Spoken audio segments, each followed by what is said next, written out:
Yeah. Yeah, speaking of breakdowns, one of the last things any driver wants to see happen is for the brakes to go out. Yeah, and today's Behind the Wheel, Tony shows us how to spot trouble in your car's brake system and what to do in case of an emergency.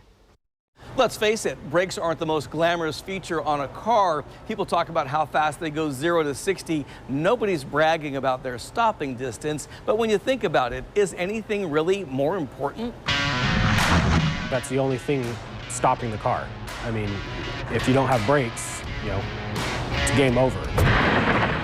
Two laws of physics are at play when you hit the brakes. The first involves hydraulics. As you press the brake pedal, the fluid moves out of these lines into the ABS unit, and then each one of these goes to one wheel. The other factor in stopping your car is friction, but instead of foot on bedrock, as demonstrated here by Fred Flintstone,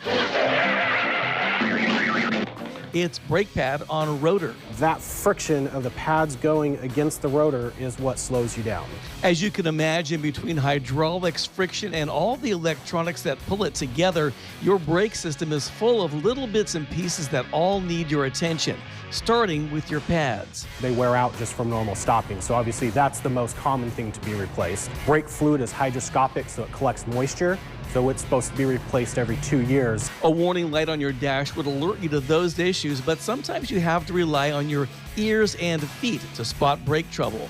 Definitely a constant screeching, like that metal on metal rotational type noise. If your brake pedal does start to feel mushy, that would be an indication that you've got something going on. On average, most drivers can expect to get about 40,000 miles from a set of brake pads.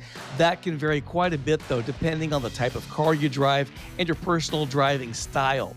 And as with most things in life, an ounce of prevention is worth a pound of cure. You'd spend more money on emergency repairs by not maintaining it properly.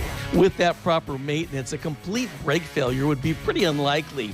But if you ever do find yourself in an emergency situation and can't stop, downshift to a lower gear and get to the side of the road as safely as possible.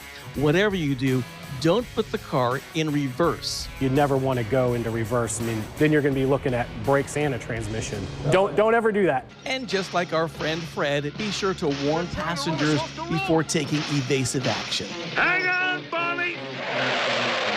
Tony Martinez, Fox 12 Oregon. I learned to drive from Fred Flintstone, actually. Yeah. That explains a lot about your driving. Of all the warning lights on your dash that you ignore, don't ignore the brake one, because that really is a serious one. And I had actually never held a brake pad in my hand, so I thought it's kind of interesting to actually see it and understand the physics kind of behind it. I got to tell you, when I was young and less responsible, I was very familiar with that grinding metal on metal sound when the brake. I just don't. Oh, what's that noise?